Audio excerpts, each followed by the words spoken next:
মুখ্যমন্ত্রী মমতা বন্দ্যোপাধ্যায়কে কালকে আমরা কিশলয়ের অগ্নিবাণ থেকে বেশ কয়েকটি প্রশ্ন করেছিলাম, অগ্নিবাণ ছুড়েছিলাম। দায় ঠেলাঠেলির খেলা খেলে নিজের ব্যর্থতা ঢাকার পুরনো অভ্যেসটা এখনো চালিয়ে যাচ্ছেন কি মমতাই প্রশ্নটা করেছিলাম, কিন্তু দেখা গেল কিচ্ছু পরিবর্তন হয়নি।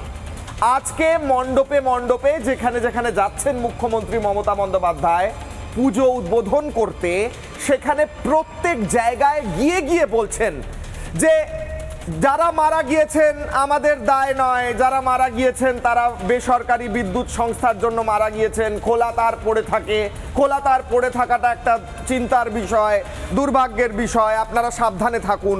এই রকম কথা বলছেন মুখ্যমন্ত্রী, এই শব্দগুলো না হলেও এই রকম কথা বলছেন মুখ্যমন্ত্রী মমতা বন্দ্যোপাধ্যায়। আমাদের প্রশ্ন, মুখ্যমন্ত্রী মমতা বন্দ্যোপাধ্যায় রাজ্যের আইন শৃঙ্খলা প্রশাসন আপনার হাতে। যদি একটি বেসরকারি বিদ্যুৎ সংস্থা আইনের বাইরে কাজ করে, তাদের জন্য যদি 9টা 10টা 11টা মৃত্যু হয়, তাহলে তাদের বিরুদ্ধে আইনি ব্যবস্থা নেওয়ার দায়িত্ব কার? আপনার। আপনি নিয়েছেন, কেন নেননি? বেসরকারি বিদ্যুৎ সংস্থা স্পষ্ট জানাচ্ছে রাস্তার ল্যাম্পপোস্টগুলো, রাস্তার তারগুলো, সিগন্যালগুলো এগুলো দেখার দায়িত্ব তাদের নয়। তাহলে মুখ্যমন্ত্রী মমতা বন্দ্যোপাধ্যায় আপনি কেন মিথ্যে কথা বলছেন? কারণ আমরা জানি বেশিরভাগ ক্ষেত্রে রাস্তায় পড়ে থাকা ল্যাম্পপোস্টের থেকে বেরিয়ে থাকা তার তথা ল্যাম্পপোস্টে মারা গিয়েছেন গতকাল 10টি মানুষ কলকাতায় এবং একজন বাইরে 11টি মানুষ মারা গিয়েছেন গতকাল। একদিনে 11 মানুষের মৃত্যু এই শহরে মানা যায়? কোনোদিন দেখেছে কোন শহর দেখেছে? প্রশ্ন করছি আজ।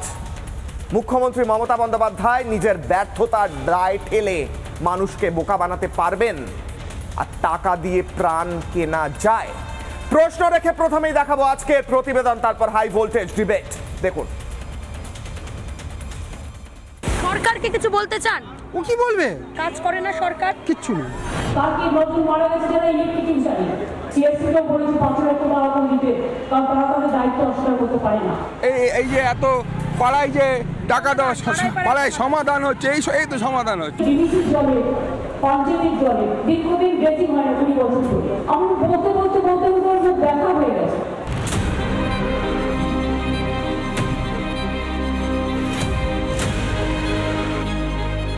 কলকাতা নিচু এলাকা, বৃষ্টি হলে জল জমবে তাও হক কথা, কিন্তু তাই বলে একদিনে এত মৃত্যু? ম্যাডাম এটার কিছু বলার নেই, আমি কিছু বলতে পারছি না, আমি কিছু বলতে পারছি না। এই যে বিদ্যুতের ব্যবস্থাটা যেন সরকার একটু ঠিকঠাক করে করে। আমি কি করবো? আমার একটাই ছেলে ম্যাডাম, আমার কিচ্ছু বলার নেই, আর কিচ্ছু বলার নেই। এই কান্না, এই হাহাকার, এর দায় কার? ক্ষতিপূরণ আর চাকরি দিলেই প্রাণ ফিরবে? আমার বাবা চলে গেছে, তাও আবার অসময়ে।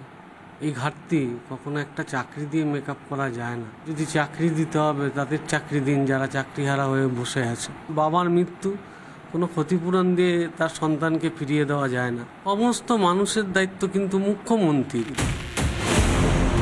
শুনতে পাচ্ছেন মুখ্যমন্ত্রী? জনতা ফুঁসছে, ক্ষতিপূরণের দায় ঝেড়ে ফেলা আর যাবে না। অবশ্য আপনার তো আর একটা হাতিয়ার আছে, দোষারোপ।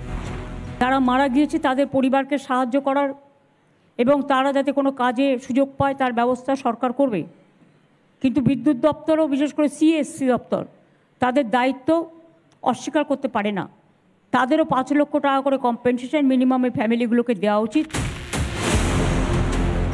এই দোষারোপের পর সপাটে উত্তর এসেছে বেসরকারি বিদ্যুৎ সংস্থার পক্ষ থেকেও।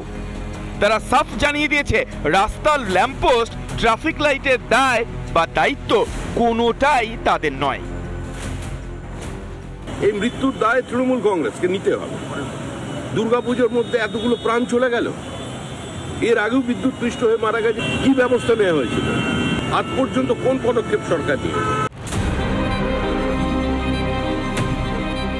বৃষ্টি হাতে নেই, রক্ষণাবেক্ষণ আছে।